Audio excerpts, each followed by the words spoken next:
Good evening and welcome to the monthly board meeting, general board meeting of the Oakland Community Health Network. At this time, if you can, please rise for the Pledge of Allegiance.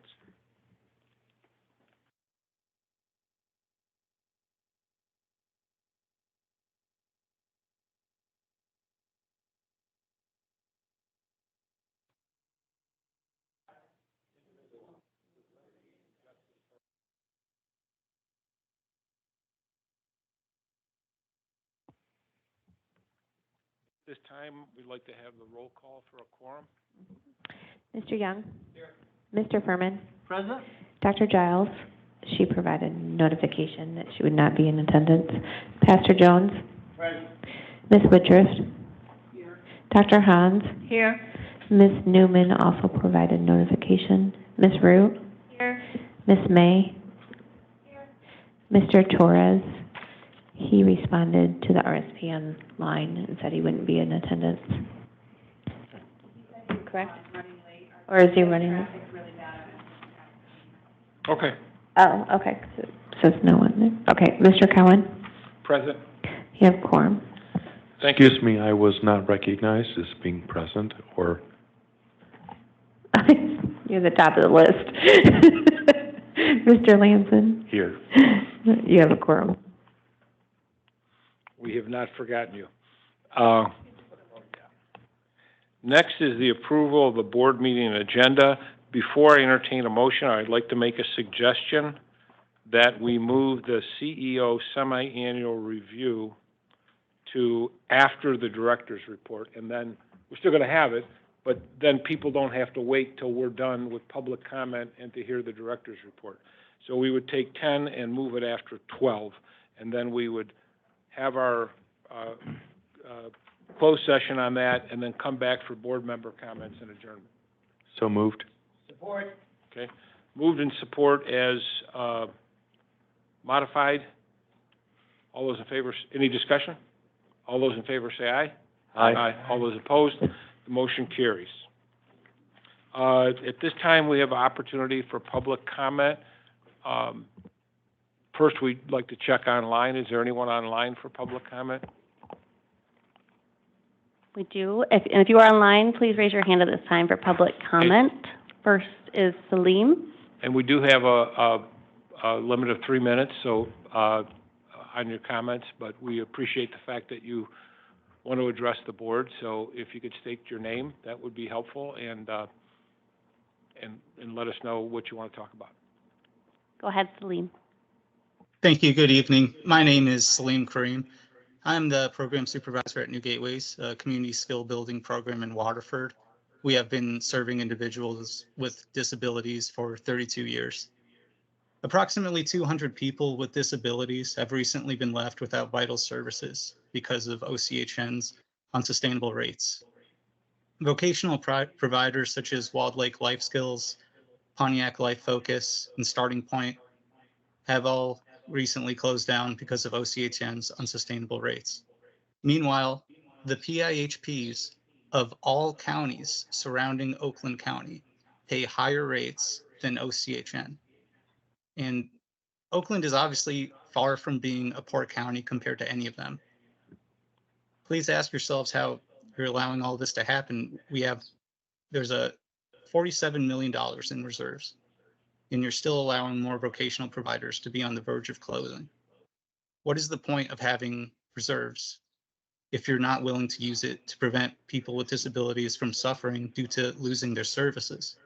And then, of course, there's also the mandate that was passed last year by the state for the 85-cent increase for DSPs.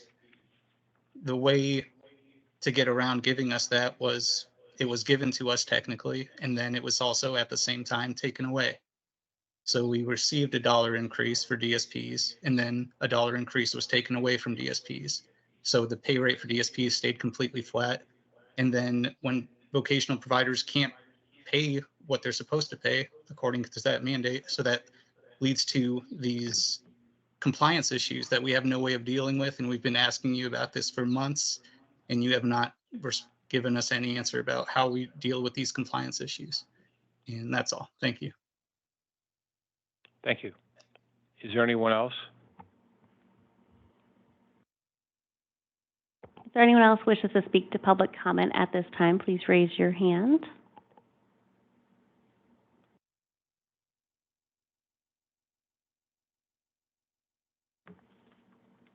No? Who else? Okay, thank you. We did have, in person, one sign-in, Clarissa Haliza. Pardon me? Oh, just attend. I'm sorry. Okay, well, you're welcome. We're glad you're here. All right.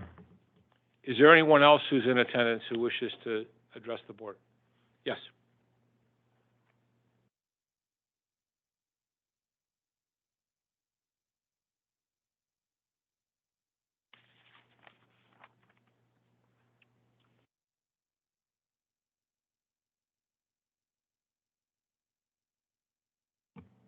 Can you hear me? Yes. Could you state your name for the record? My name is Susan Phillips. Good Susan. evening. Okay.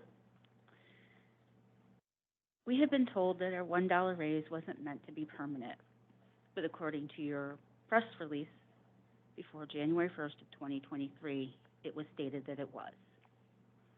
And now that the COVID crisis is over, it's going away. So now we direct care workers are being subjected to effectually a cut in pay. If the reason is that the state dollars have been reduced, then how can it be that OCHN administration is getting a pay raise or pay increase? There's also Medicaid money in question. Where are all those dollars going? The ARC? We are all hearing that they are facing shortfalls due to improper distribution of funds, both federal and state, but why? They in turn help fund much of the work done by DCWs in many capacities, and all their good work is being jeopardized.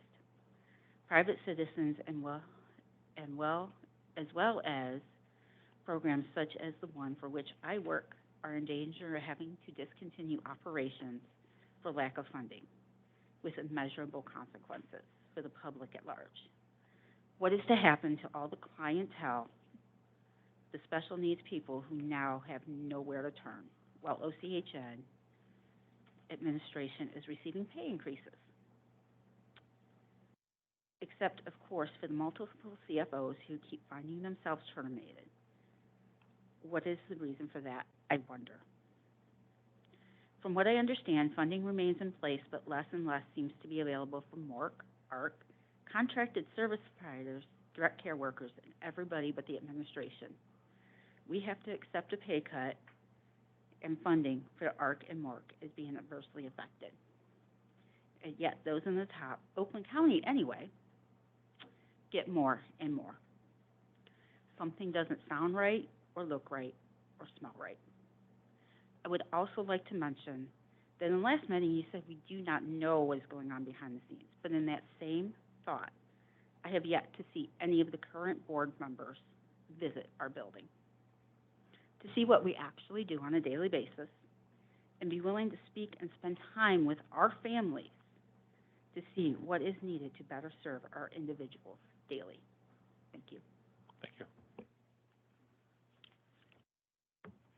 Is there anyone else who wishes to address the board? Yes, sir.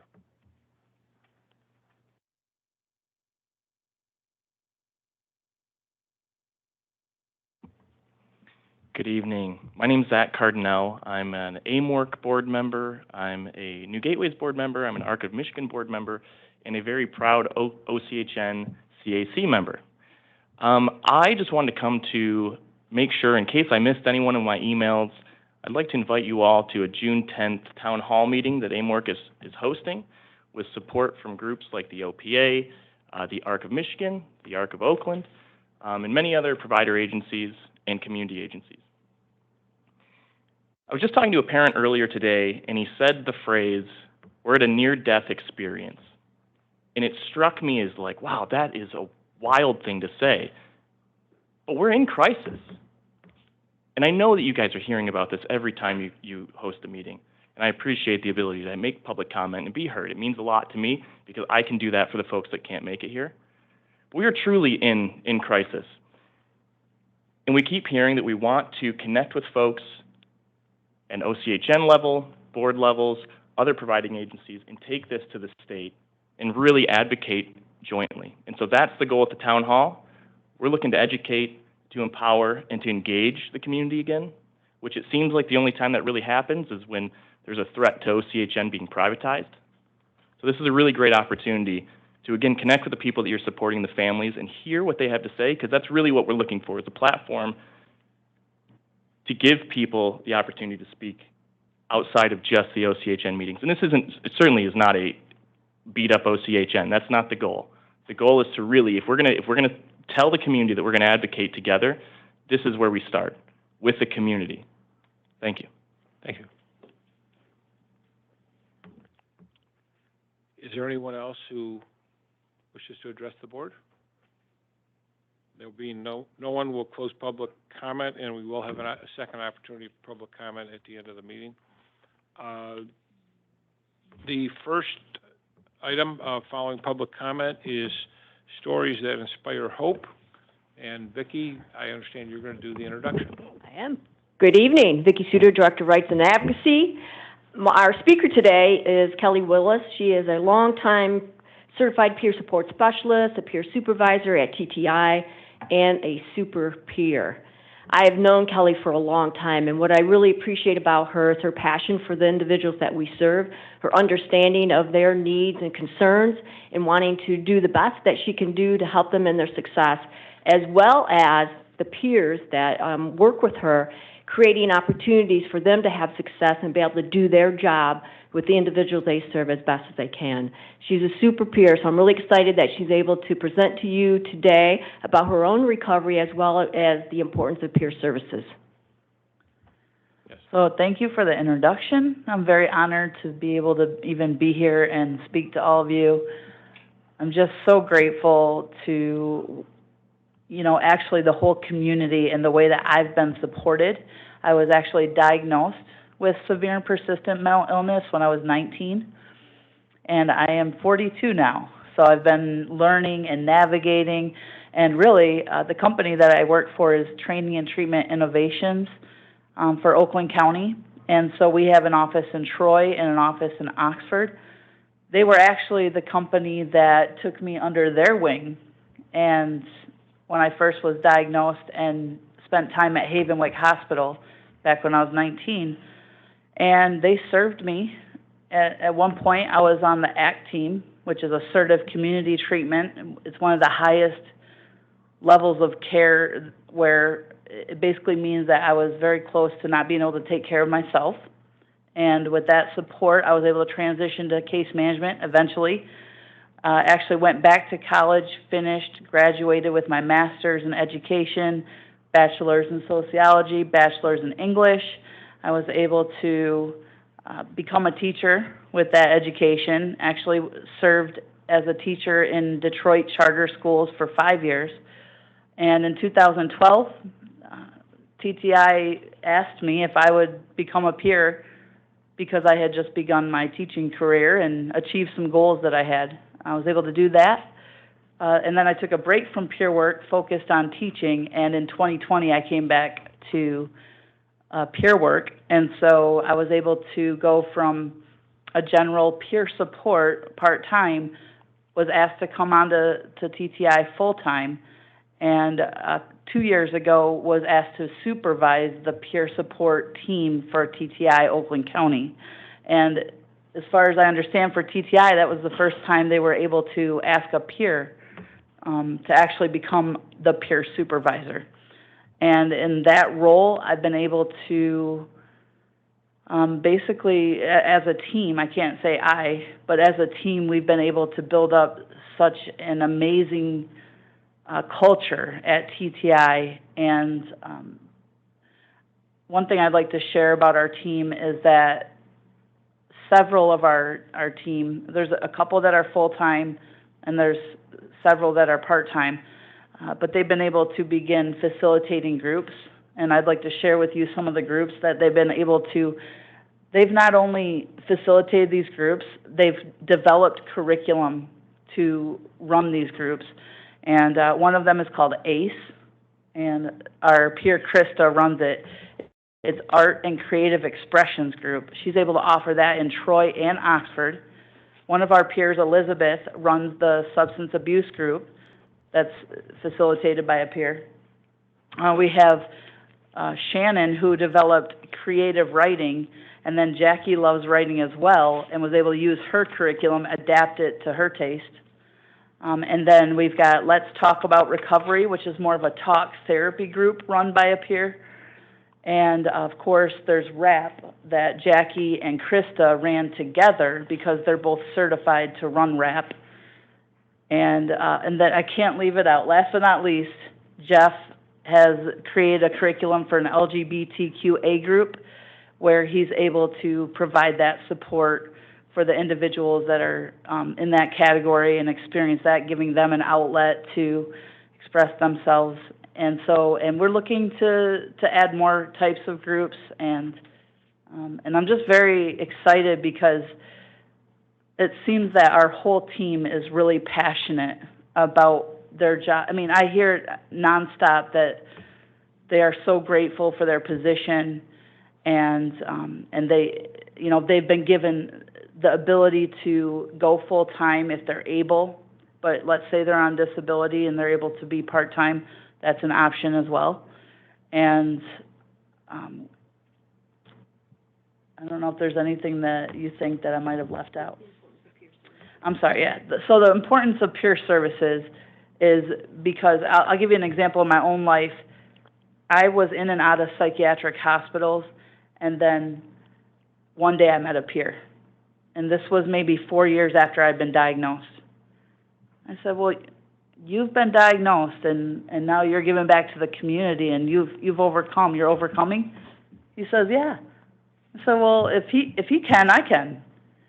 And so what we've realized is that when someone is diagnosed with severe and persistent mental illness, regardless of how many times they've had to go in and out of the hospital, when they meet a peer, just like for me, it can be a complete turning point in their recovery because they see someone who overcame, and then they believe, well, that person's no better than me, and they know that they can also overcome. Thank you. That's a compelling story, and thank you for sharing it. Does anybody have any questions or comments for Kelly? Yes, Kelly, I thank you for sharing your story. I know I met you through the beginning ending stigma today group, but it was great hearing your story and very affirming, especially highlighting the need for peer services. So keep up the great work. Thank you, Adam. Yeah, Yvette? Just a comment.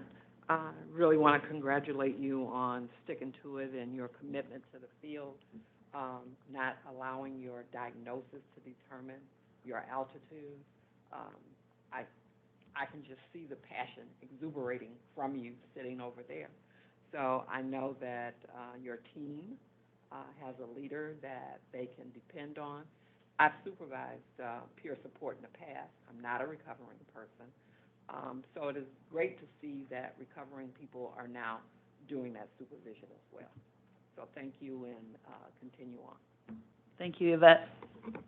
I would like to express that I'm very impressed, and I thank you for coming and telling your story and the idea of the tenacity that you had. I share that you didn't let your circumstance pull down your altitude, that you've done such a great job. In addition, you know, the team that you got together, showing one, sharing, has helped others. So, wow. Thank you very much for the story. Thank you for being an example, and thank you for being an example of, yes, I can. Thank you. Thank you, Pastor Douglas. Well, again, we want to thank you. Thank you for taking time out of your evening and coming and spending some time with us. Thank you. Thank you, Don. All right.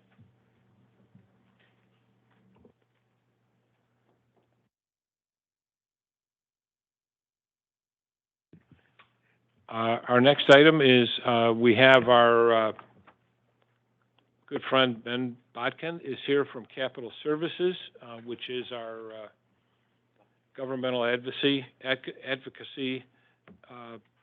partner. And he is here to give us an update on, all things Lansing and beyond.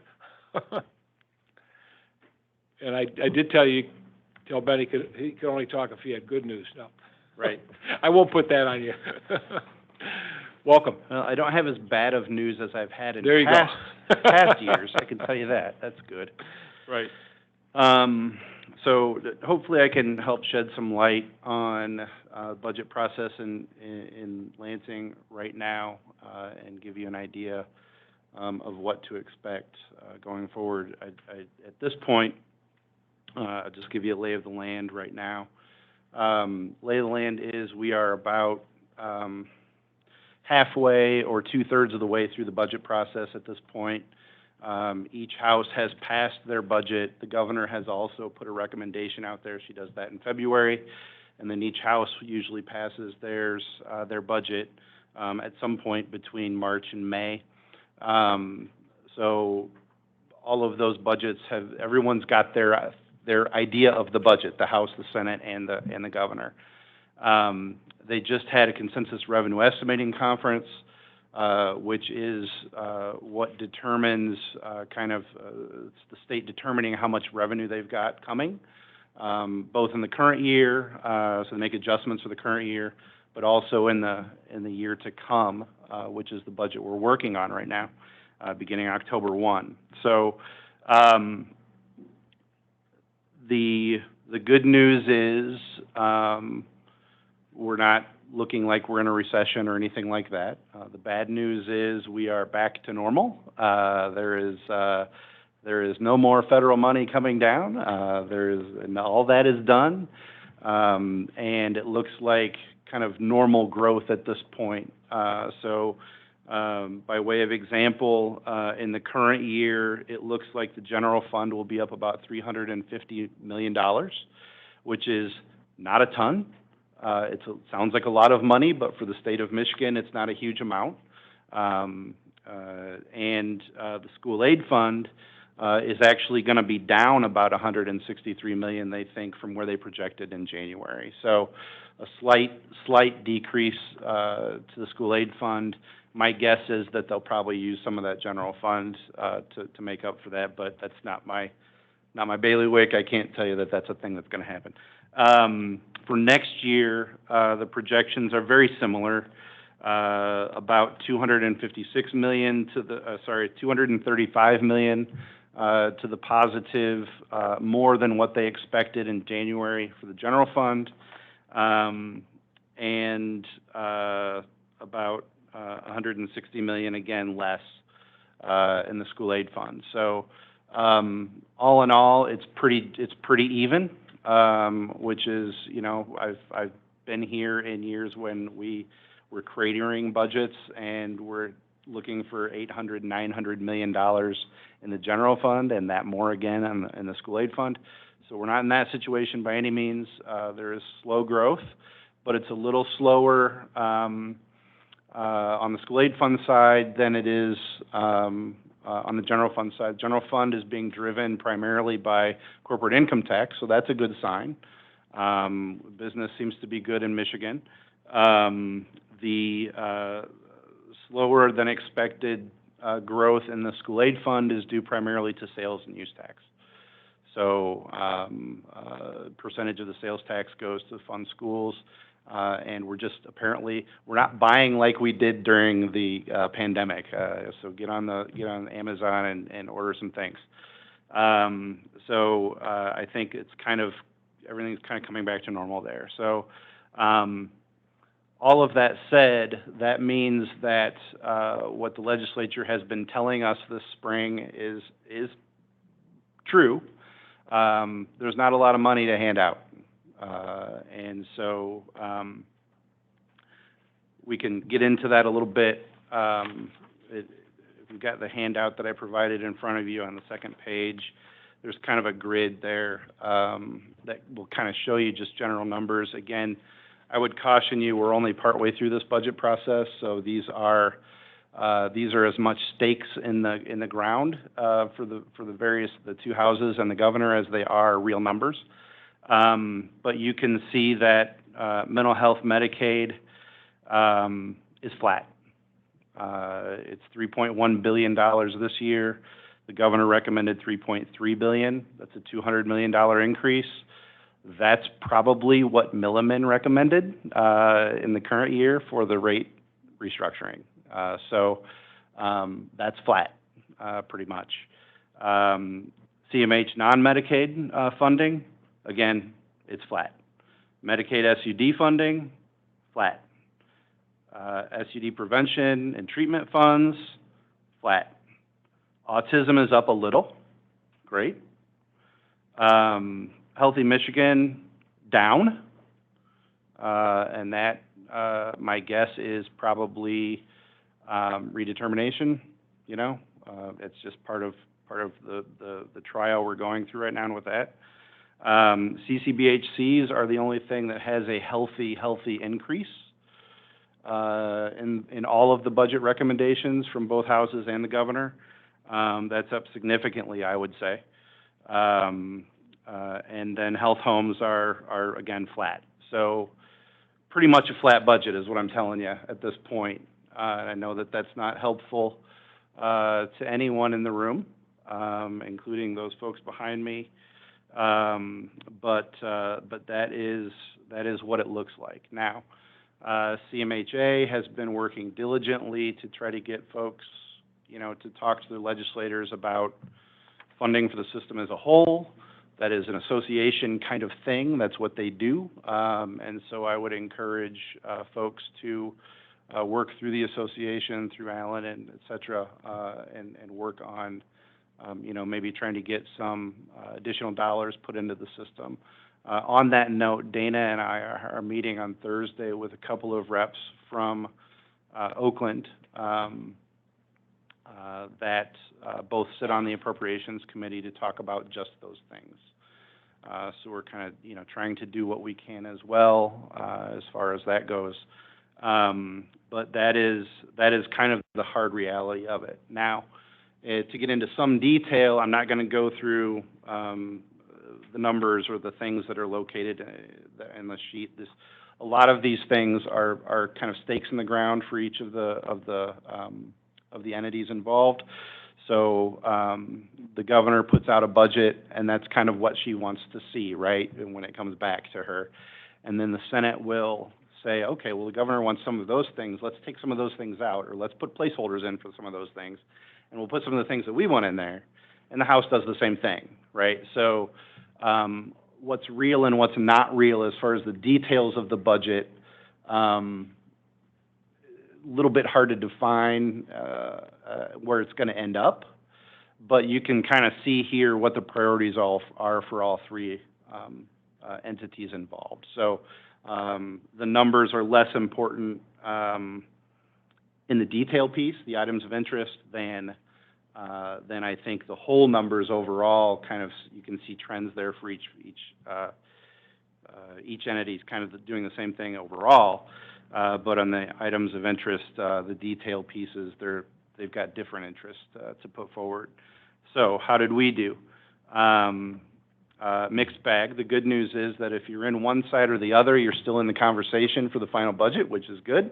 And we have one piece in both sides, so that's good news. The CCBHC boilerplate, we're looking for the governor's rec on that, and the Senate kept the governor's rec on that. So we've got both the Senate and the governor with a good language. The House changed the language to prioritize counties that don't have a CCBHC in them, which of course would put us at the bottom of the list with some others. And so we're hoping that we get the governor's rec and the Senate concurred language rather than the House language on that.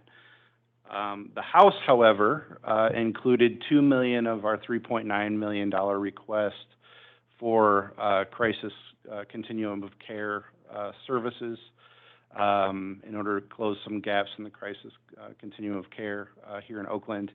And so we're grateful for that. I do want to make sure that we give credit where it's due.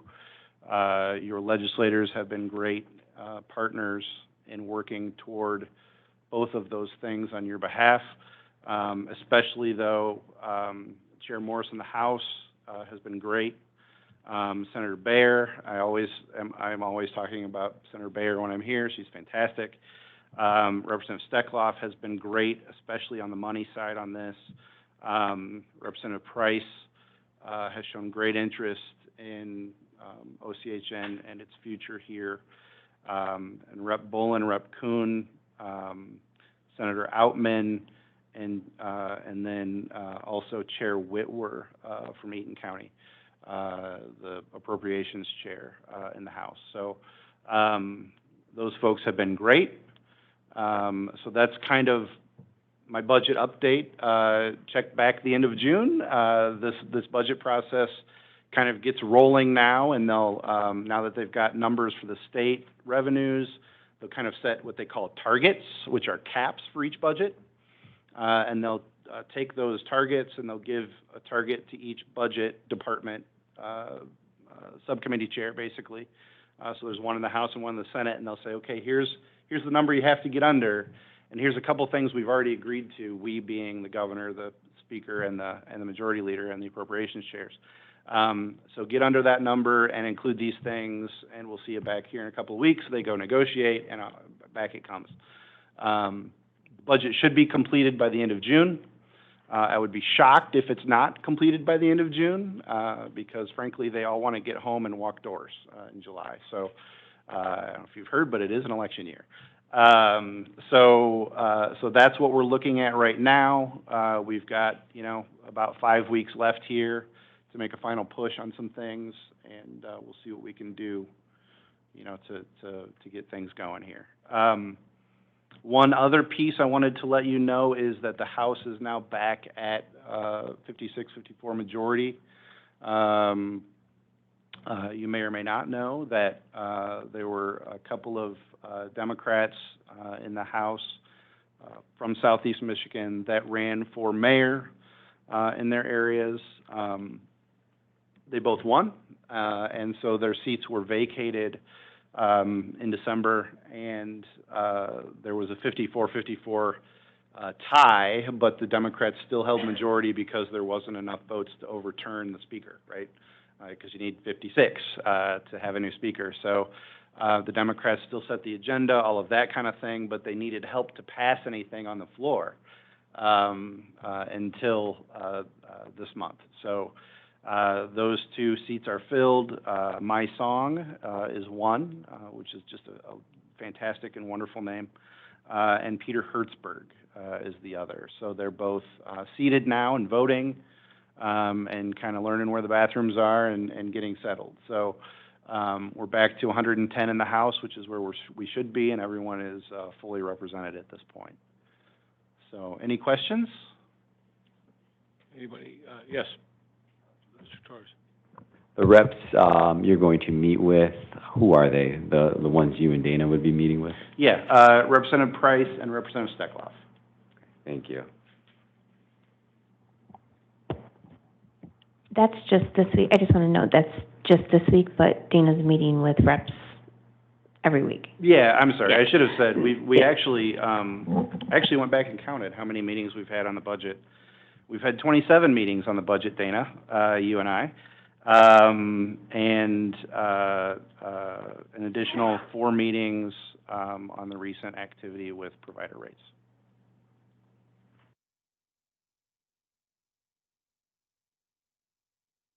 Yes, Mr. Lansman? Thank you. Thanks for your update, Ben. I appreciate it. Always like to get the inside line. So we've had inflation. Mm-hmm. We still have inflation. Mm-hmm. I look at the numbers, whether that's the governor's silo, the Senate silo, or the House silo, and they're really not all that far apart. Right. So which means every number in each of these categories is going to fall somewhere in the middle of the high to the low, somewhere in there. And there's not going to be that much difference. Based on this being an election year, do you think there's anything that might shift to benefit us that much more? Do you think that crisis care will go through? My hope is that the legislature was being conservative in their first budget passes prior to the CREC meeting, the Consensus Revenue Estimating Conference meeting, because it's easier to put more money in than it is to take money out that you've just put in for someone. So my hope is that there will be an opportunity to provide some more money for mental health, generally speaking, right? Behavioral health writ large. Now, I can tell you that there are, 10,000 interest groups that are probably thinking the same thing all the way up and down the budget, and another 10,000 in the school aid fund, right? So, that all said, where that settles out, we don't know yet, but the next 5 weeks will tell us. But my hope is we'll be able to get a little more. So that at this point, it's just cross our fingers and hold on to maybe September, and we see what the new rates come in from the department and from Millman. Yes, I think hope is always good. However, make some phone calls too, be good. Yeah, for sure. Anyone else? Yep. Oh, Yes. so given that Medicaid redetermination is a national issue and many states are suffering as we are, what's the chance that at some point this summer or fall, the feds push money down to the states to keep people on or extend, or, I mean, you talk about election, it's also a national election, and given the hundreds of thousands, as we've been hearing every week, how this is affecting, what's the chance of that happening in any shape? My general opinion is that it takes Congress a good solid year to do anything. And I don't mean that in a bad way. It's really big and it's hard to move around. So I would not count on federal money riding to the rescue, but that'd be great, should that occur. But I've not heard that, but I'm not as tuned into the federal government as I am the state government. There seems to be more awareness of the size of the crisis, which, given that we're 11 months into it, and that it's not just people that have gotten a job that have moved off Medicaid, but it's, wrong address, wrong forms. Dealing with this with two sons, it is not an easy thing to re-up any benefit. And I know at the state level, there's a shortage of people processing it, so. Right, and I think what I've kind of termed, I've borrowed a term from labor, I would call it misclassification of people as well, right?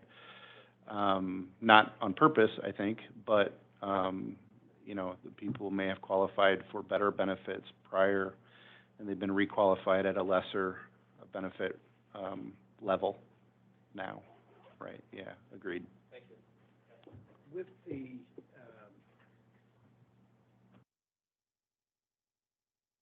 with the fact that everybody's talking about the mental health and talking about the shortfalls, you just heard some people today, and you're working there, your feel with where the senators or representatives are in relation to their sensitivity to this, that says, as an example, they're hearing from a lot of people, but the question has to be, if all of us got on a bus and rolled up there, would we be blowing in the wind, or do you really think that there was, maybe we could do a little bit more? You know what I'm saying? In relation to the decisions, nobody wants a cut or what have you, but the idea, is there something that we could do that would further sensitize them to what the need is? And in so doing, if it was a group of recipients, because just like my partner here, This is, I'm struggling with this. I got two sons. I'm struggling with it. Several of my, on the board are dealing with this. Say, we're here, we're the face of what we really need. Would that move the needle? I think it could. I think that's a better question maybe for CMHA on the best route to advocacy for the system as a whole. And so I might defer that question to that organization, because that's kind of what they do for you guys, right? Is they kind of keep an eye on the system as a whole. And I know that they've been very active in advocating and saying that, you know, both redetermination and, you know, general lack of resources post-pandemic, because, you know, the need for resources grew so much during that time, is critical right now. And I can say that because I've heard them say it. I've seen them testify and then that kind of thing. So I think that would be, I think how to move the system in a way that as a whole can advocate for system-wide dollars is something that they would be more expert at than I would be. Respectfully, I'm sorry. But I think that certainly, the effort is being made, and I think legislators are hearing it. I can't make any predictions because this world is bizarre, right? But not advocating, you know, the result of that, right? And certainly what it costs you is time and some effort. But you know, on the other hand, you know, there could be a large reward at the end of that too, for folks that you serve. Because I think that for the general populace, and, you know, we hear each week at what people are going to and the cutbacks that they have seen and what have you. And sometimes, you know, you may not do anything, but at least you feel my pain. Mm-hmm. And that's why I'm just wondering, even though we have other groups doing this, but, you know, a group of persons that are really going through this, experiencing this, standing up there and saying, no, you may not, but I want you to know I'm here and what I'm dealing with. And maybe that's moving the needle, just as you've mentioned, and far be it for me to say take it from education, okay? But to look at the general fund and say, well, maybe there's a way, okay? Because one thing we got to do something to make education whole. Mm-hmm. Guess what? Some of my friends around the table, and those who watch us, say, make me whole too. Yep. So maybe something, Mr. Chair. Thank you. Thank you. Anyone else? You know, Oakland County has a rolling 3-year budget that they do. As you look from what you've seen, and you look into not just next year but beyond, what do you see? Oh heavens, that's a tough question, Mr. Yeah. Chair. I you know, my guess is that this is kind of the new pattern where it goes up a little, revenues go up a little, maybe a little more, a little less than we expect. I think this is kind of the new normal, right, or the back to normal.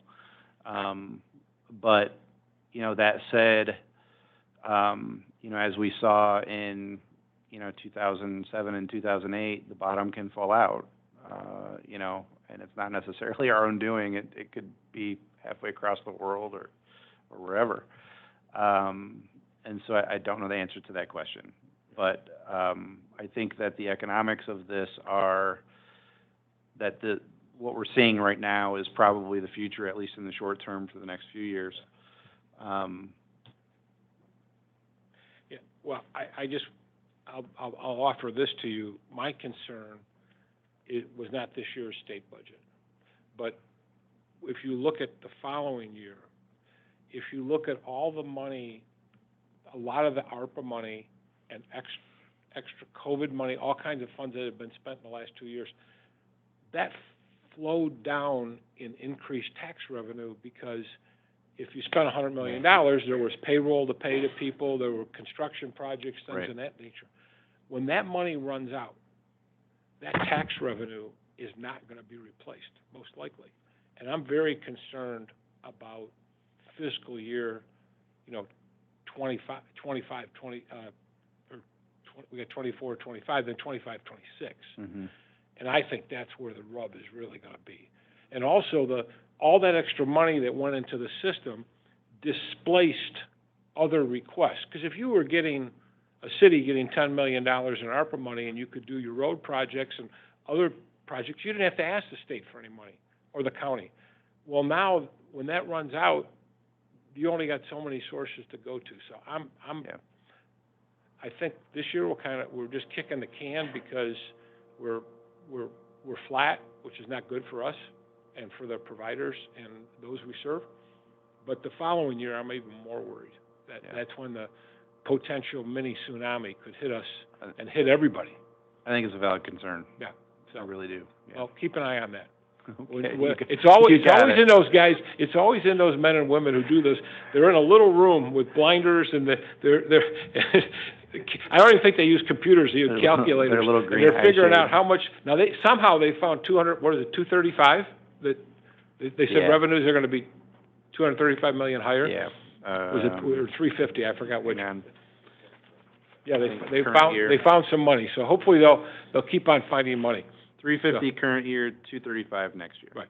So hopefully they'll keep on finding money. Right. But I'm not that hopeful. So anyways, that's for what it's worth.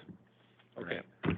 If there's no other questions, Ben, thank you for your continued efforts. Thank you for all the work you're doing with Dana and the team and our legislators, and bringing them up to speed on what we're doing and what we need and what our communities need and our providers need. Thank you. Well, thank you so much. Okay. Thank you for your efforts.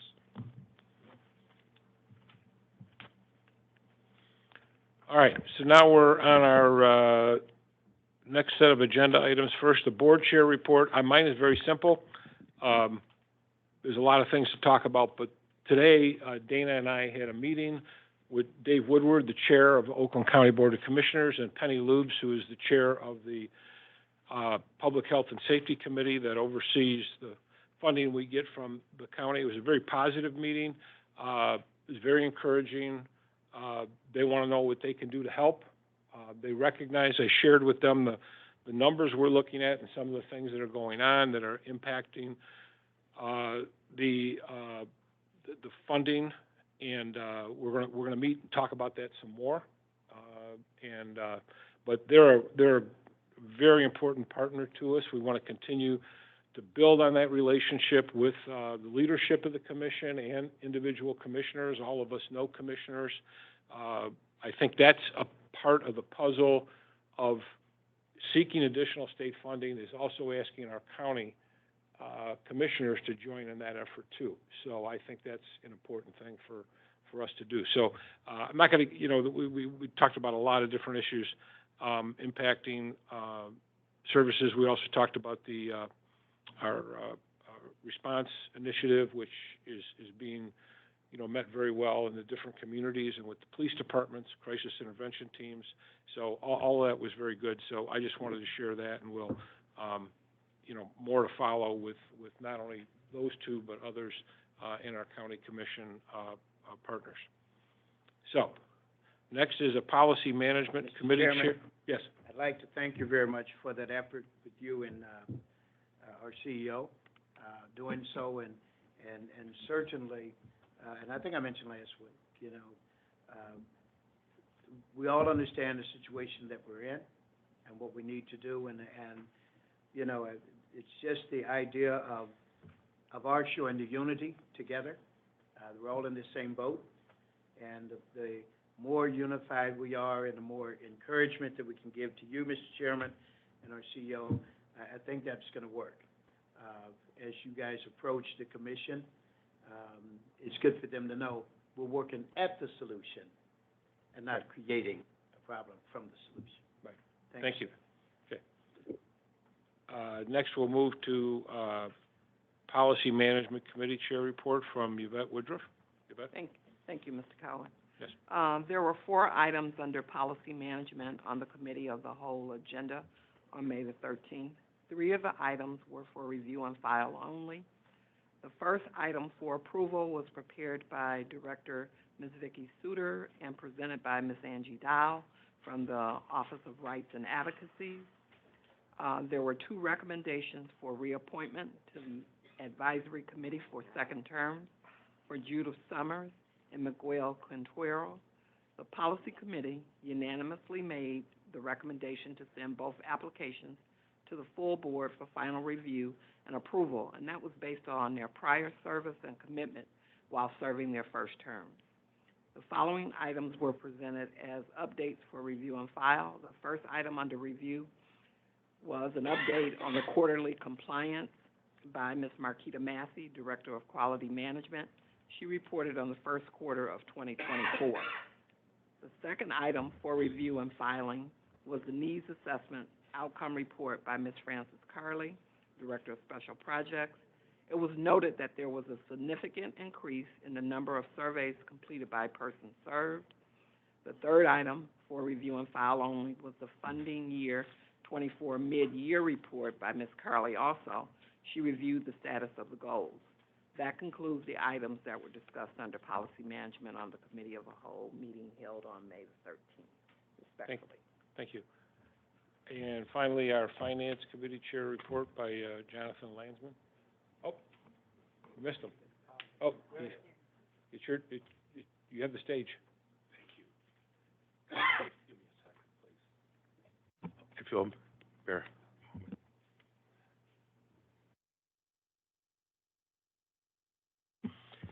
Good evening. At the COW meeting on April, I think it was it April? No, it was May 13th. We had 5 financial topics this past COW meeting. The first was the financials that were presented by our interim CFO, Patrick Franklin. These were our fiscal year through March of this year. Based on the graphs provided in the financial statements, state Medicaid revenue based on recertifications, the number of persons eligible to receive Medicaid in Oakland County continues to drop. As reported in previous months, our provider costs or expenses for services provided to persons served continues to increase. As a result, our net position is negative and it continues to get worse. We will end up with a deficit at the end of this fiscal year. However, as we discussed last month, MDHHS has started for the month of April to increase what they compensate us, actually not just to us, but the entire public system. Our share is approximately $2 million a month. That really represents $1 million for each month, plus a retroactive for 1 month looking back, 1 month looking forward. This increase will reduce the amount of our deficit, but per finance, it's still predicting a significant deficit versus what had been expected to be a net positive increase, so that we could have been increasing our reserves and possibly pushing out increases to providers. So it's been a tough year, not just for us, it's for the folks in the field that are providing services. We recognize that. As well, so our financials were presented. Item 2 was that Mr. Franklin presented was our budget amendment, BA1, that adjusts our budget to better reflect our actuals based on both more accurate estimates of the Medicaid recertifications and state recent increase. The Finance Committee voted to recommend approving this budget amendment by the full board at tonight's meeting when we get to that item. The third item on the list dealt with contracts and contract extensions. And Mark, and I'm going to butcher your name, Mark, I'm sorry, Duguid? I got it right. All right, Mark Duguid, who's a manager on our facilities team, presented a request for the 2-year contract extension for snowplow services. I know it's really warm, but You know, I'm not gonna say we buy it now to get the price lower, but it sure feels like it, because this is an ask for 90K, 45K for each of the next 2 years. And again, our finance committee votes, we voted to recommend approving this 2-year extension by the full board when it comes up on the agenda in a few minutes. The second item that Mark brought up to the board, or to the committee of the whole and our finance committee, was a request for a 3-year extension for janitorial housekeeping services through Sabre Building Services, and for the amount of $1,151,664 and change. I know it sounds like a lot, but the folks that do provide janitorial and cleaning services to the facilities also have to be bonded. They have to have security checks, all kinds of things, because they are doing government background. So it can't just be some, you know, really small company out there that's just going to empty the trash and do some light vacuuming in the bathrooms. They have to pass muster, because we have a lot of sensitive data out there, and we have to make sure it's all secure, because it's PHI and there's HIPAA involved. And the same thing goes, these folks do the same thing for the county as well. So, so there's more to it than just vacuuming and light cleanup. Anyhow, our finance committee voted to recommend this 3-year extension by the board when it comes up to vote. The last of the 5 items was presented from our in-house attorney, Klana Ali, and it was regarding a contract amendment with the state for the CMHSP. So it doesn't address more dollars. It doesn't mean we're going to get less dollars, but it does require us to do further reporting and more compliance examination guidelines. So more to do, more administrative overhead. It's stuff that I was assured we can do from talking to our compliance folks, but again, we get to do this as part of keeping our CMHSP contract with the state. And if we're not the ones doing it, we don't know who would be doing it in Oakland County. So, again, the Finance Committee voted to recommend approving this contract amendment by the full board when it comes up. So, 2 last comments I wanted to make, and it's been brought up already tonight, a little bit discussed by Ben Bodkin, our legislative lobbyist. The state's and by John Young as well. The state's recertification efforts are going to wrap up now that the pandemic emergency wraps up. It's going to wrap up at the end of this month, maybe into end of month by June. So the numbers of people that have failed recertification have been gigantic, like 30% a month. So those numbers are going to drop back down to our normal, what we see, and I don't know what that is, but our new normal of far less people falling off the rolls. Now, falling off the rolls isn't about our services that we provide. It's really about the revenue that comes in. We get revenue based on people that certify and qualify for Medicaid in Oakland County, whether they need our services or not. The more they get it and the more that are in DABs versus TANFs and Healthy Michigan, the more revenue we get. When those numbers are wrong, or when they're reclassified incorrectly and they're listed as being Healthy Michigan or TANF instead of being deaf, aged, and blind, means that instead of $450 per person per month, we're getting $50, $42 a month. Huge difference, affects our revenue. So that is going to change in another month. It's going to stabilize, but it's still going to be well under what we had expected, even with our budget amendment that we're going to vote for and approve. So it just means our numbers are going to be tough for the rest of this year. And along with that, we've also heard it's going to be tough maybe in next year, because the numbers aren't going up by much if you saw the handouts. In fact, it's a decimal point in terms of percentages, how much we're going to see for an increase. So it's going to get tough. And it's been tough this year, and I know it, and I appreciate what everyone's doing out there. So I just wanted to comment on that. I also wanted to comment on our mid-year report that Frances Carley presented. She's our Director of Strategy at our COW. She did a really nice job in presenting the top 5 areas and that we focus on in the strategy.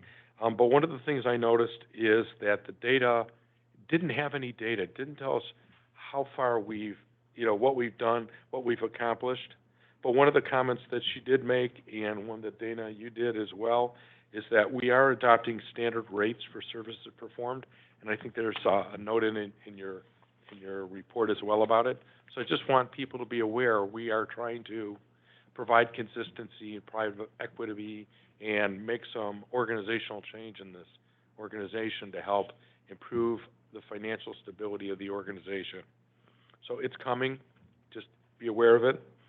And hopefully this will help us for next year. I'm not sure these changes are going to help us for this year. So that's my report. Okay. Thank you. All right, those reports having been made, I have a question. yes. You said projected deficit for this year. Do we have a number? Yeah, we've been talking about that the last 3 meetings, and that number was slightly over 8 million. I understand it's being adjusted, and Patrick's going to talk about that. Okay. And then what was it last year? Or should I wait for Patrick? You'll have to ask Patrick. I don't remember last year. Yeah. So he'll want to know last year's number as well as this year's. Okay. And then our fund balance, or what we have in reserves. Yeah. That was spelled out the last 2 meetings, we talked about that because we were given that. Yeah, I just want a record for tonight. Sure. All right, we'll call up Patrick on budget amendment number 1. If there's, in particular, since we've been through this twice, and, you know, if you have any changes or I think there was one change at least that was made, if you could let us know about that.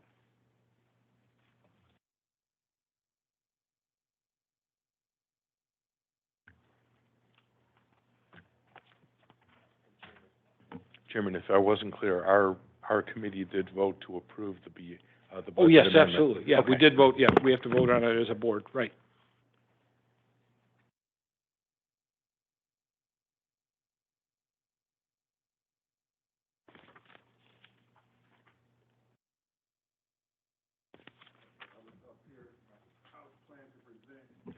The budget amendment, adjustment, based on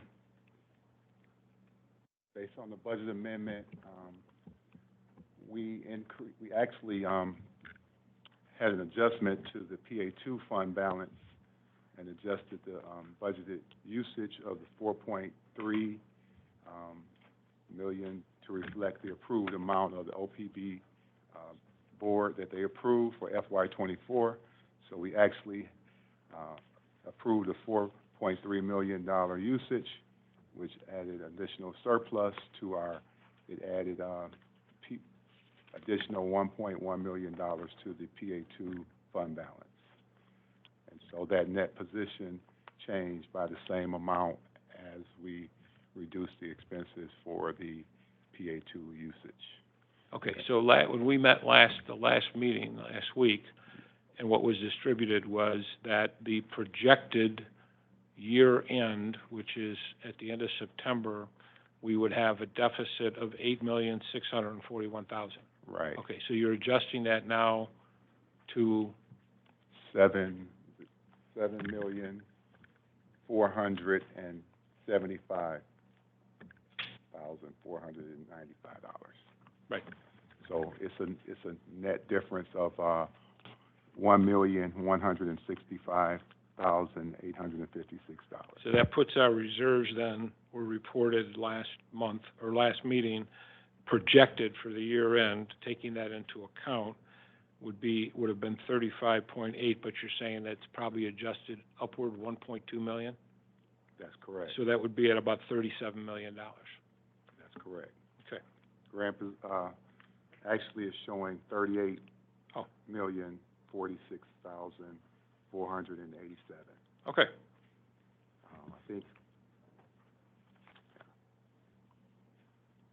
so that's the projected fund balance. Okay. Or net position. All right. Was there anything else? Did I answer all the questions? I think the question that John Paul was asking before was, what Where were we at with reserves last year? Where do we think we'll be with reserves this year? This year, projected deficit last year, and where are we at with our reserves? Well, the reserve, we just talked about that. The reserves are projected to be $38 million at the end of the year. Right? That's correct. Okay. Thanks. And did you want to know reserves for last year? It was 44. Last year, at 9/30 of 2023. Yeah.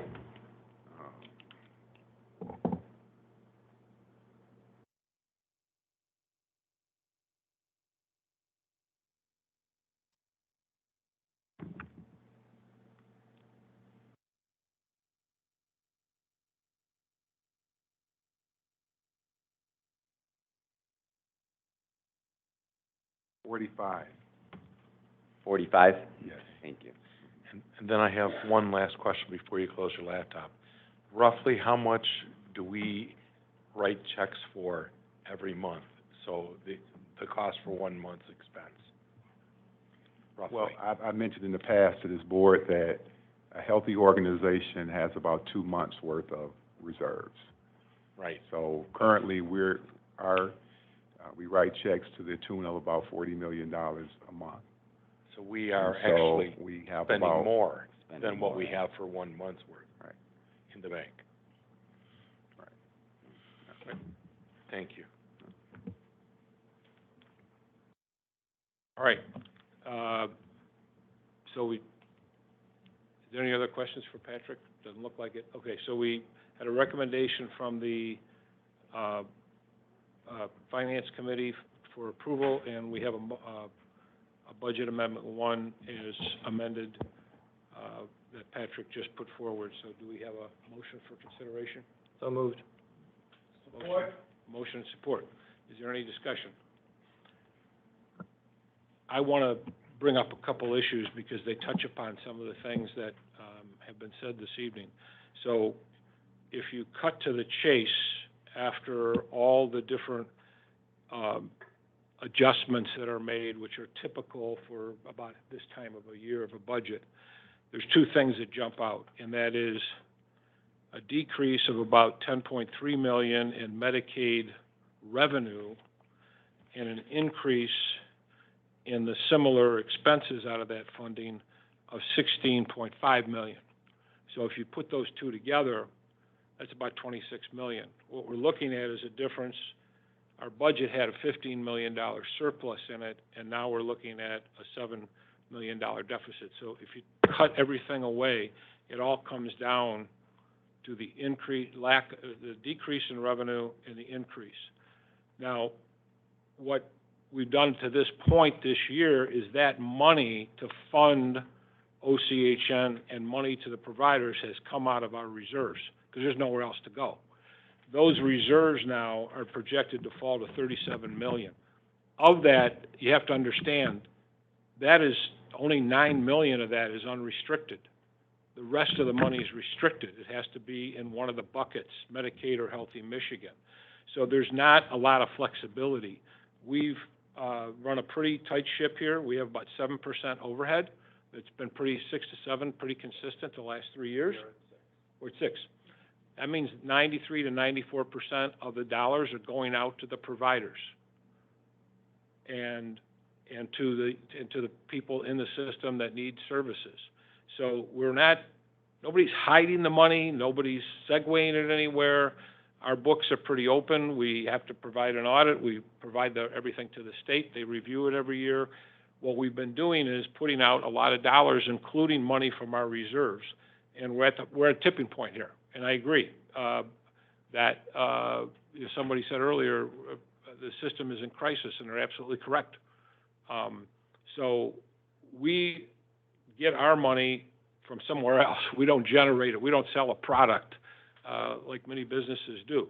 And so that funding comes from the federal government primarily through the state and some funding from the state.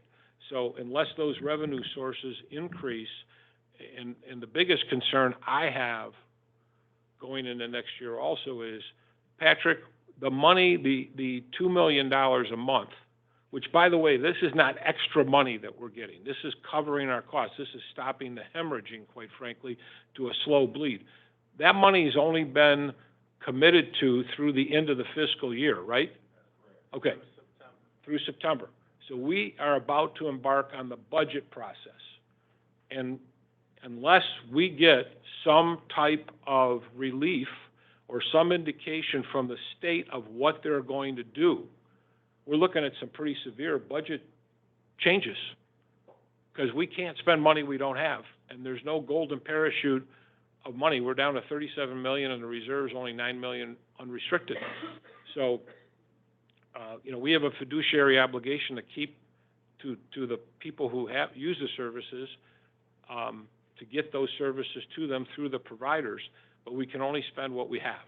So that's a snapshot of where we're at. There's a lot of other details to this, but based upon what and unfortunately, some of this we couldn't determine until we just recently got these redetermined rates, these new rates, or additional funding that was coming through. Again, if this isn't a surplus, it's not extra money.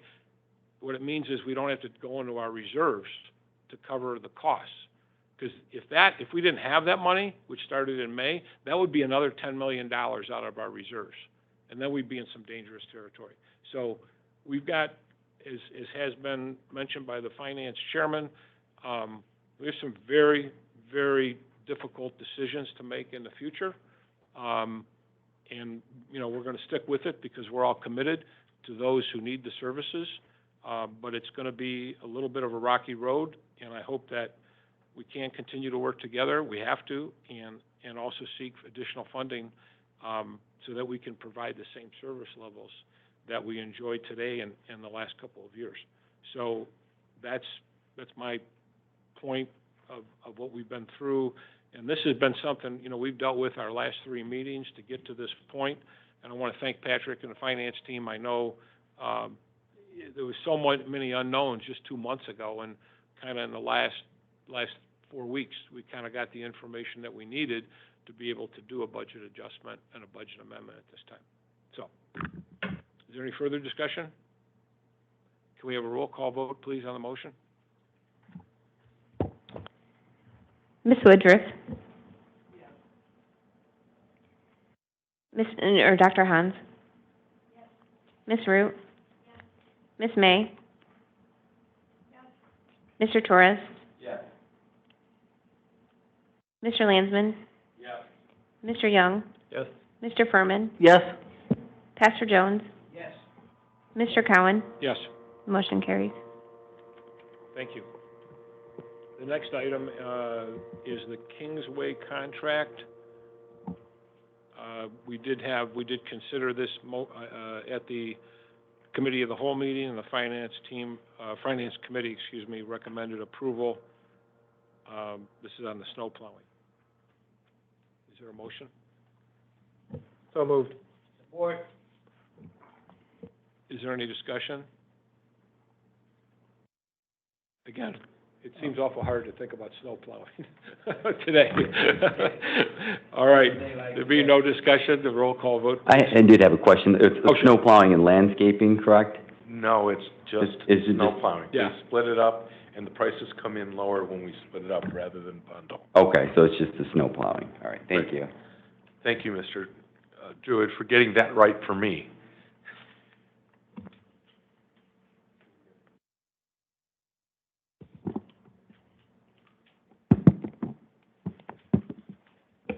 Mr. Landsman?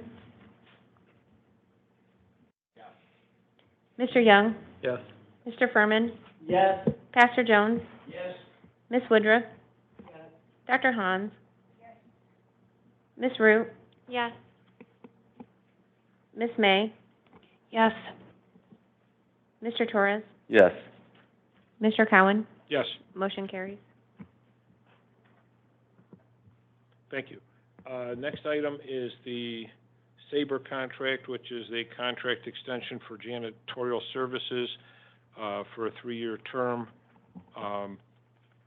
So that is they're providing the janitorial services They also provide janitorial services to 80% of the buildings on the Oakland County campus, so. So moved. Support. Is there any discussion? A roll call vote, please. Mr. Torres? Yes. Miss May? Miss Root? Yes. Dr. Hans? Miss Woodruff? Yes. Pastor Jones? Yes. Mr. Furman? Yes. Mr. Young? Yes. Mr. Landsman? Yes. Mr. Cowan? Yes. Motion carries. Thank you. Finally, under the, well, at least for contractual type matters, we have the CMHSP contract amendment that legal counsel has forwarded, and that is actually not a monetary change, but modifying reporting requirements and compliance examination guidelines. Move for approval. Support. A motion and support. Is there any discussion? Mr. Furman? Yes. Mr. Torres? Yes. Miss Root? Yes. Miss Woodruff? Yes. Dr. Hans? Mr. Landsman? Yes. Mr. Young? Yes. Pastor Jones? Yes. Miss May? Yes. Mr. Cowan? Yes. Motion carries. And under, our last item under, board approval items is a, recipient rights committee appointment recommendations for Judith Summers and Miguel Quintero each for a second term. And each of them have expressed interest and, want to serve a second 3-year term. And they both are members in good standing. Information has been previously provided on each of them. So moved by Miss Root. Motion and support. Is there any discussion? Roll Mr. call Cowan, vote, are we please. going to do roll call votes for separately? Oh, separately? Okay, Yeah. I'm sorry. Then let's consider that first motion to be for Judith Summers. Okay. Miss May? Pastor Jones? Yes. Mr. Young? Yes. Dr. Hans? Miss Woodruff? Yes. Miss Root? Yes. Mr. Torres? Yes. Mr. Furman? Yes. Mr. Cowan? Excuse me, yes. Motion carries. Thank you. And then we have the next recommendation for Thank Mr. you. Quintero. Okay. So moved again by Miss Root. Motion and support, thank you. Okay. Uh, Mr. Furman? Yes. Mr. Torres? Yes. Miss Root? Miss Woodruff? Yes. Dr. Hans? Mr. Young? Yes. Pastor Jones? Yes. Miss May? Yes. Mr. Cowan? Yes. Motion carries. Thank you. The next item, which is just receive and file, these are all reports, the needs assessment survey, financial update for March, quarterly compliance update, mid-year report, all have been referenced in the committee reports. These were all reports which were went over in some detail at the COW meeting last week. So there's not a need to go through those again, but they are we're acknowledging receipt and filing of those reports, and no action is necessary from the board. The next item we have does require, there's a consent agenda, and that is approval of the board minutes and recipient rights advisory committee, committee of the whole minutes, and citizens advisory committee. Move for approval. Support. There's no discussion on consent agenda items, so we'll go right to a roll call vote. Mr. Furman? Yes. Mr. Torres? Yes. Miss Root? Yes. Miss Woodruff? Dr. Hans? Mr. Young? Yes. Pastor Jones? Yes. Miss May? Yes. Mr. Cowan? Yes. Motion carries. Okay. We now come to other business. I just had a note, did we get the laptop? Did we locate, we've completed the laptop conversion for the board members? Okay, good, okay. It was just a note on here, I wanted to make sure that was taken care of. Okay, and then I just wanted to remind everyone that we do have a May 30th study session 6 o'clock. Executive committee meeting for those members of the executive committee at 5 o'clock. Everyone's welcome to come to that, but we'll be having a meeting at 5 and 6 o'clock on Thursday, the 30th. Normally that would have been the 23rd, but 2 meetings in 1 week, and with the holiday coming up, we deferred that to the 30th. All right. Mr. Cowan, can Yes. I confirm the delegates? I wasn't here last week, so Oh, I apologize to confirm the delegates. Ms. May, do you plan on being there Sunday for the CMHA conference? Okay. Ms. Woodruff and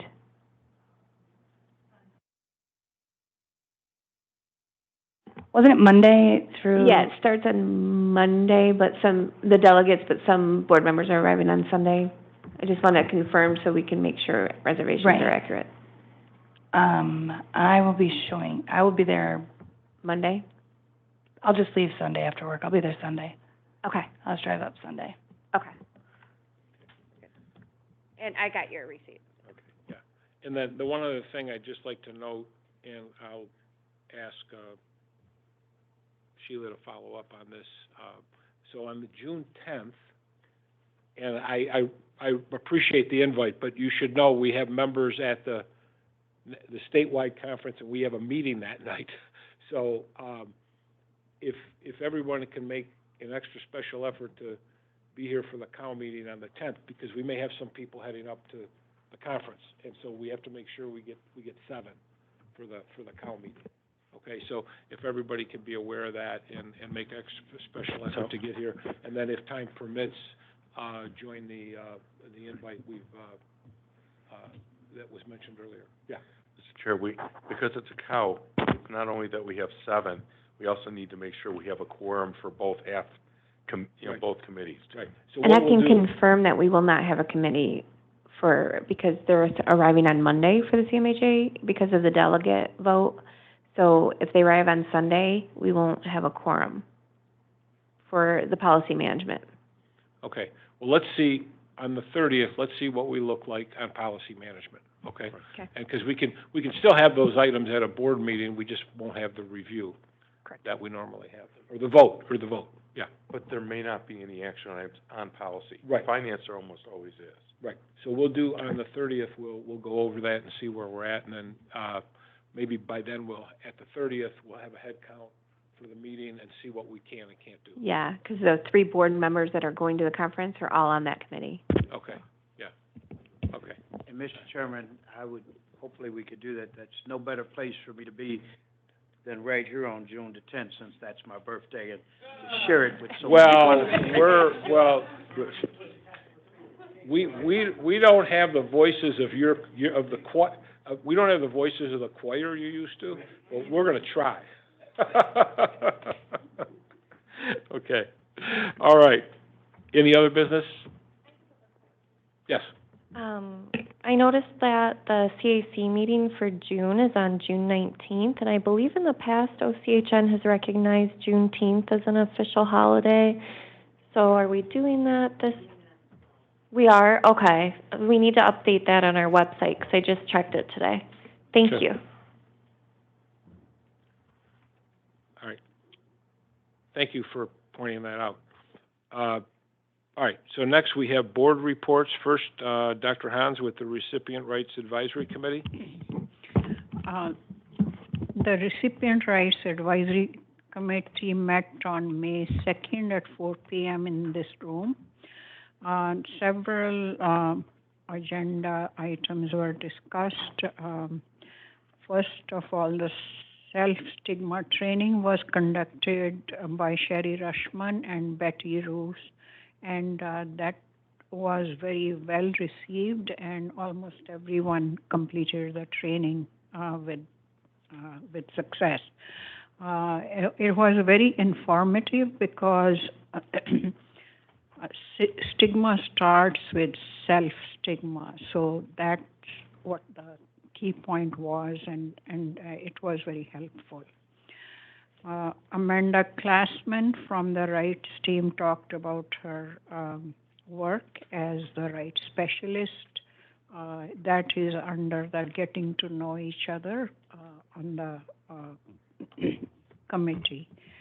So she described some of the challenges that the rights specialists face, especially their learning curve, because some of them come from very different backgrounds, although they have a lot of experience. But rights review is kind of very important and very critical, so she just talked about that. 2 committee members ended their first term, and as we have already approved, Judy Summers and Miguel Quintero for reappointment. Issues important to the RRAC members were discussed, and it is suggested that the rights booklet be made accessible to people with different learning styles and abilities, and some different formats for the rights booklet were suggested. I think that is something we are going to be working on, I'm told. The policy reviews part of the meeting was tabled because a lack of time. This was supposed to be on harassment and retaliation, and I think it will be covered in the next meeting. Site reviews have been completed at about greater than 38%. I think most of the reviews are done during the summer months because of travel times and accessibility to the remote sites. So we still will be able to complete it by the end of the fiscal year. No points for the board liaison were brought for the attention to the board. The next meeting is scheduled for June 6th at 4 p.m. in this building. Thank you. Thank you.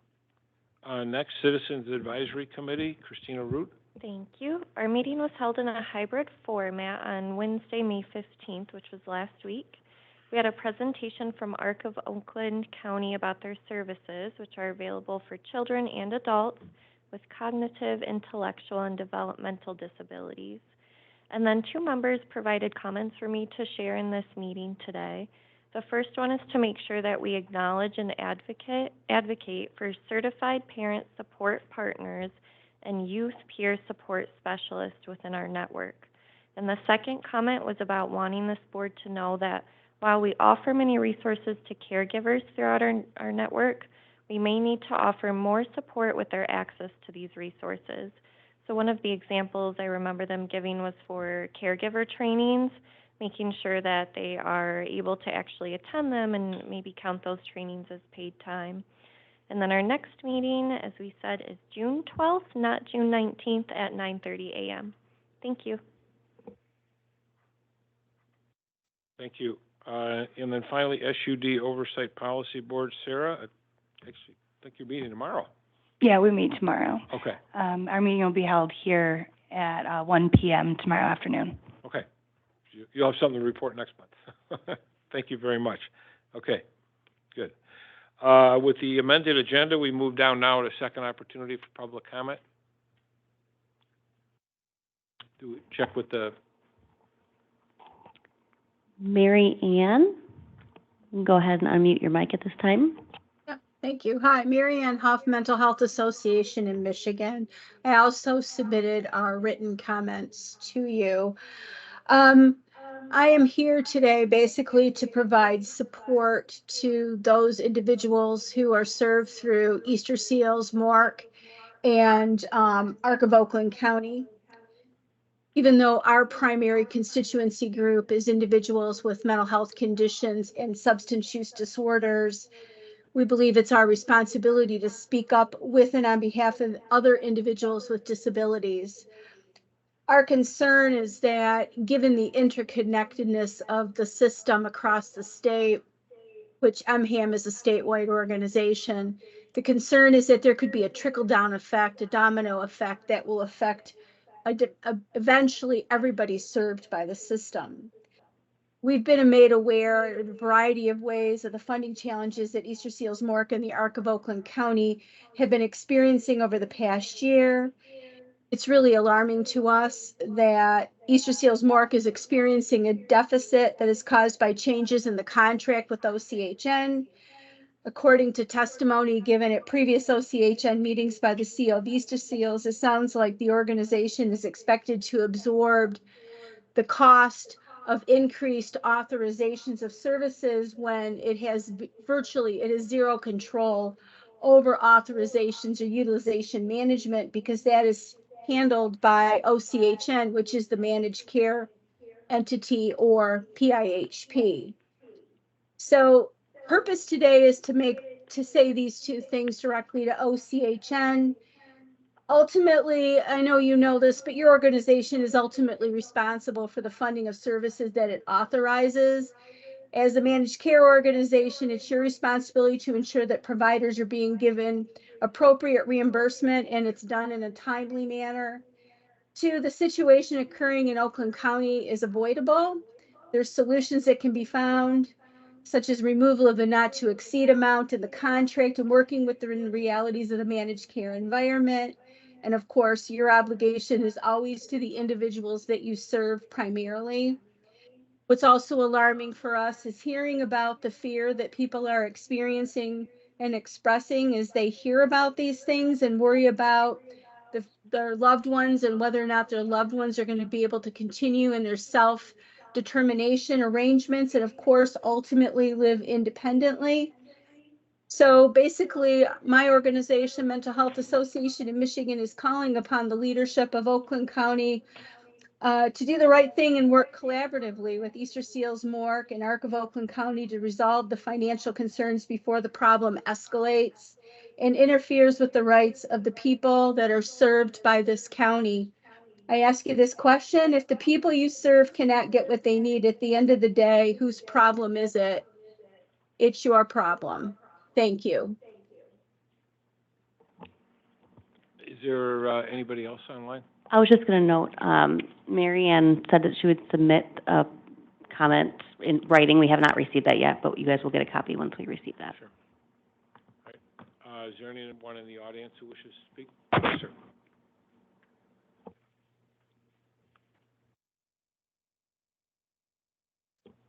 Thanks again for another opportunity. I realize this is a clear indicator that I do not have a background in marketing, because I said we have a town hall and gave you no information at all. So June 10th, between 6 and 8 p.m. I know this is on the cow, and I know that can be tricky, but I also know how dedicated you all are to your community. Troy Community Center is not that far, so if you can make it, we would love to have you.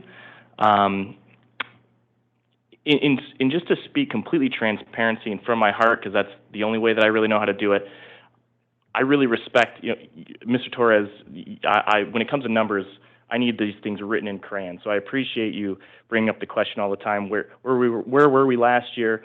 Where are we now? What's the reserves look like? For a long time, people that were sitting in Dana's seat would call these the rainy day funds, and it was heartbreaking. Absolutely heartbreaking to hear that. It's also heartbreaking, and again, I'm not saying this is a directly result of anything that you've done, but as Mary Ann just said, unfortunately, it's your responsibility. So when I hear we're at an $8 million deficit, we're not looking good. We just heard from the legislative arm or assistant, or I'm sorry, the title is escaping me, in talking about it's not looking good in the future either. And then we hear $38 million still in reserves.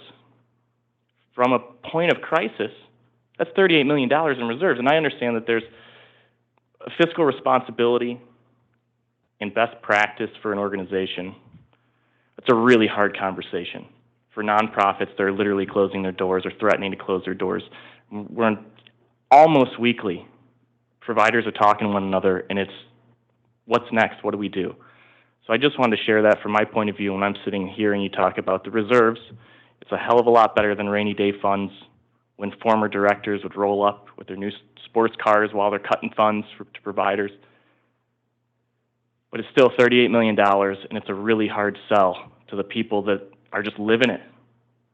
So I ask that please continue to do the work that you're doing. Keep looking for the funds that we're expecting the state to look for and the federal government to look for. And please, let's work together. It's the only way we're going to do this. Thank you.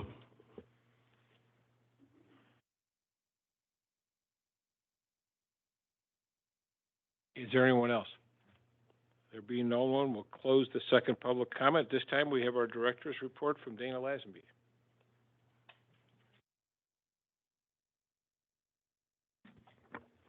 Good evening, everyone. Dana Lassby, CEO.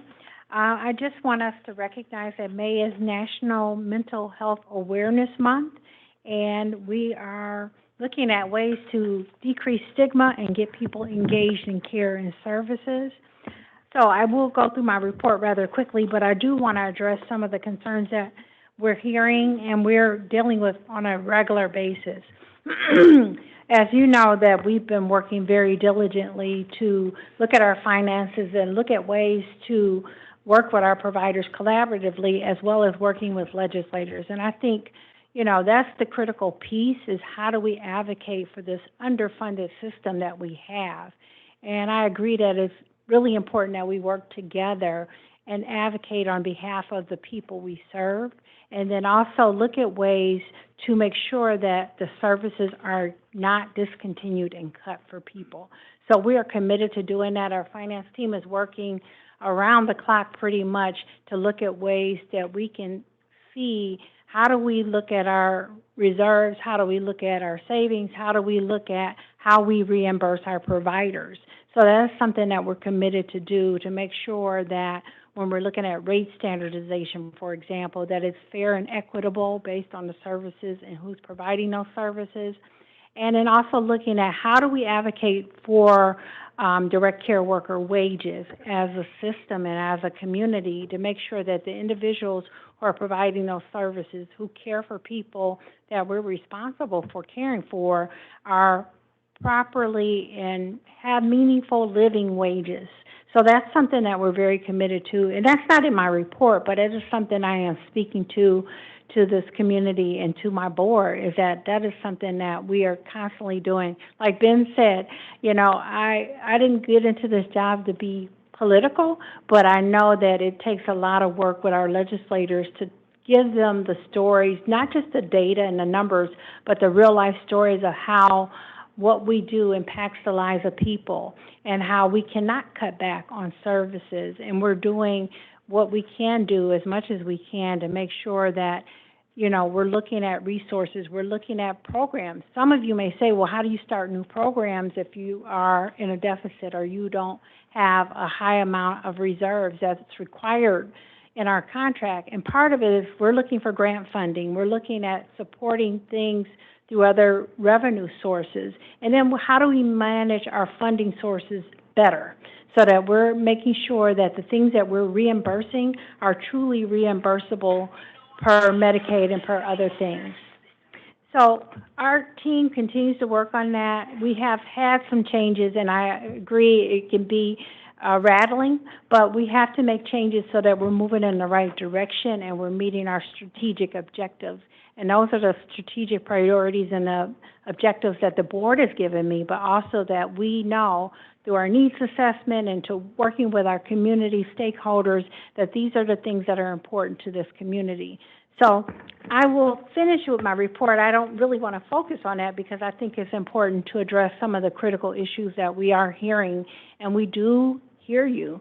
And I do hear my board members and their concerns, and I'm glad they asked those tough questions. It's amazing when you have a board that actually does go out into the community.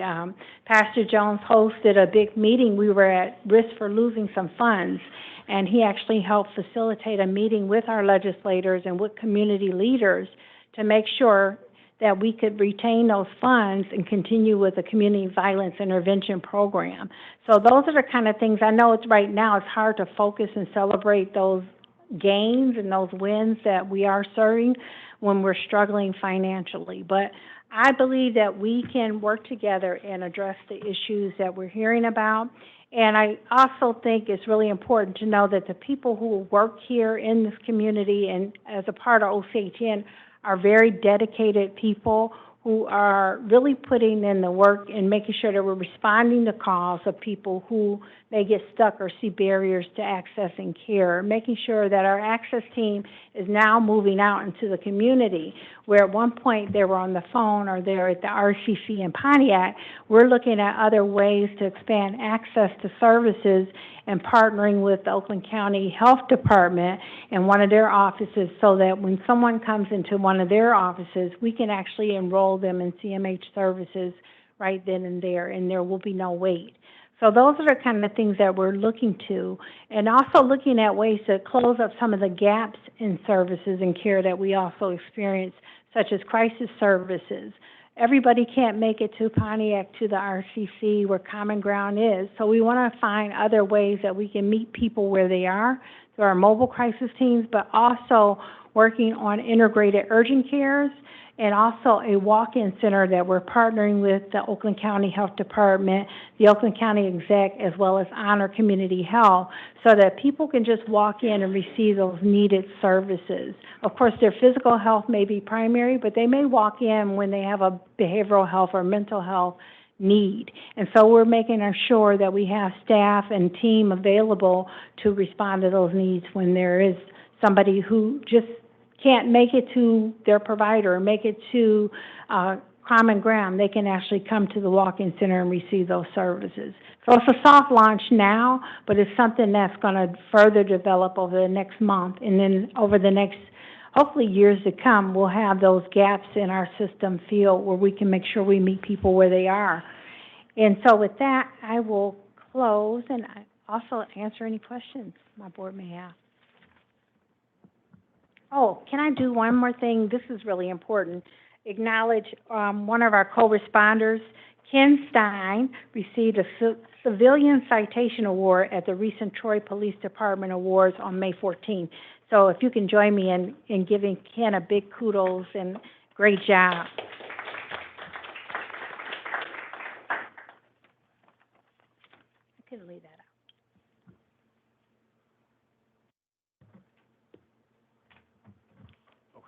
Thank you very much. Any Thank you. questions for Question. Dana? Mm-hmm. So Dana, I seen the report, the CFO position, that's been posted. Yes. So right now, we don't have a permanent CFO, correct? We have interim. We have an interim. Patrick is an interim. We also are looking at 3 very viable options, and the job posting has presented with over 100 resumes for CFOs.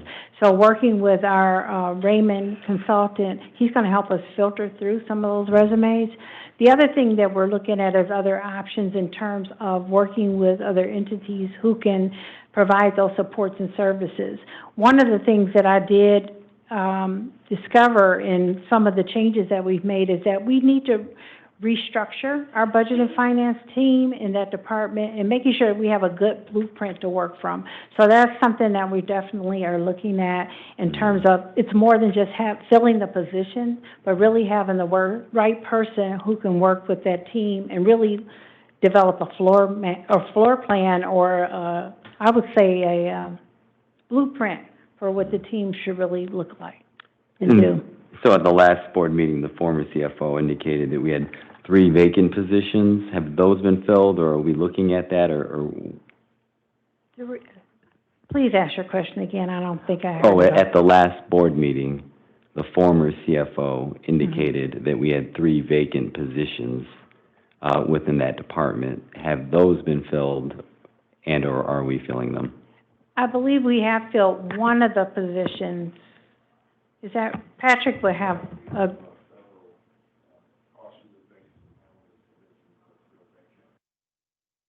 Oh. So several, 1, 2, or 2, 3? Okay, so they're all still vacant. And then, Noting that some of those positions are being filled by temporary staff right now through, what is it, Robert Half? Robert Half, so they're not vacant. So I just want to clarify, they're not vacant. There are people in those positions through Robert Half until those positions can be permanently filled. And some of those but that's positions not are their being... full-time job, right? Yes, it is. Oh, They're it working is. for us 40 hours. Contractually, Yes. 40 hours a week. Yes. And they're some of those individuals are actually applying for the positions that are vacant. And how long are those open for? Are those posted? Till we can. They're posted until we can fill them. Mm-hmm. Okay, thank you. Can I make a comment on that? Because I know I talk a lot about what the staff is doing, and I may have a different standard in relation to, you know, what I look for in relation to performance and things of that nature. But one of the things that I think is very, very critical as we go through this, and over the last year, however many months I've been sitting here, is make sure we take the time to make sure that who we hire is qualified. I'd rather have an open position than to have somebody in a position that's not qualified. I said to our chair, not to our chair, I guess to our CEO, and I'll say this on any of it. You know, what did you miss? What did you miss? And that is when you're interviewing, when you're trying to find someone that's qualified to do a job, you know, you got to make sure that they have the right qualifications and that they follow up on it. And that they have the wisdom to think outside of the box. And when you look at the deficit that we're in, we don't need just somebody to fill a seat, but to think outside of the box, understand what. I spent the last few days thinking about, we did an adjustment, remember? It was an adjustment, we looked at what we did last year and had to do an adjustment. And I always say Gucci Fox numbers. You hear me say that a lot of time. And when I look and see where we are today, then did we adjust it enough or did we not? And sometimes you got to make the adjustments and you have to bite the bullet. But you got to make sure that you're the right person there that can justify what they're doing. So, I appreciate what you're doing in relation to looking for the right people. And you guys know I'll keep pushing back on you to make sure that there's the right person in the right place doing the right thing. That's very, very important. I'd rather have an empty seat than to have somebody there that doesn't know what they're doing. Thank you. I also want to make a comment because I want to remind Dana that she is meeting with Patrick. She's developed a team of OCHN leadership that meets daily at noon. It provides finance updates, any hot topics, anything, agenda items that need to be addressed to make sure that nothing, state reporting, nothing is getting by the wayside. So our CIO, our CFO, our interim CFO, our finance analyst, director, manager, myself, Dana, Ms. Ali, Mr. Hooper, meet daily to address any, so I just don't want to give the perception that finance is not being supported where it needs to be. Yeah, and I agree, but I don't think that's sustainable to meet every day. I mean, it's working. It's a lot, and I think, but I agree with the point that we want to hire qualified people. That is important, but I think it's important too that we support the people that we do have. So once they're in that position, part of what I see my job as an administrator, as a manager, is I coach my employees.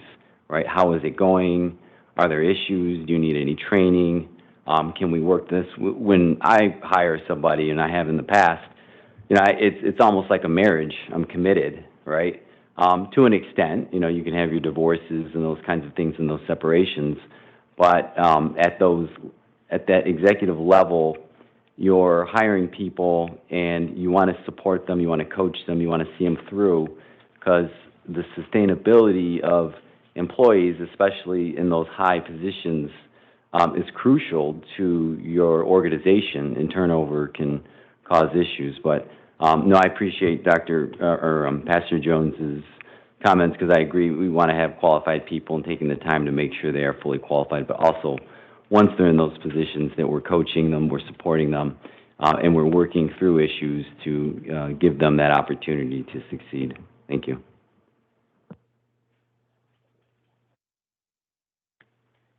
Anyone else? All right, then we're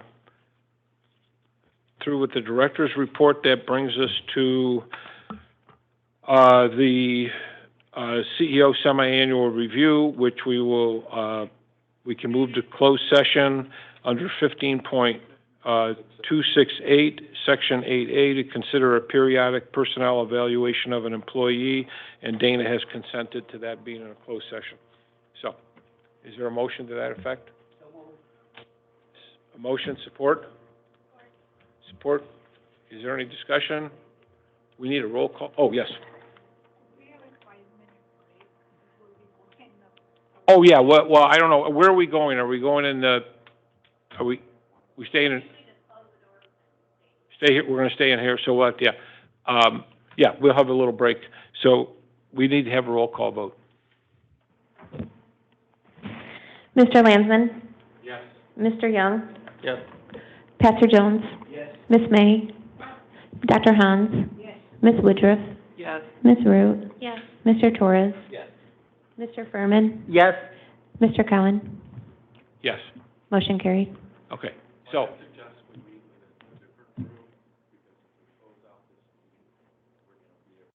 I can get back into the meeting. Okay. So, those who were guests this evening, we appreciate you coming, but unfortunately, we have to have a closed session, so everyone who's not a board member or the executive director has to vacate. We will come back in open session very briefly for board member comments and to adjourn the meeting, and we thank you for coming this evening. So we'll have a temporary adjournment into closed session, and then we'll come back when we're done with the review. And 5 minute break first, by popular demand.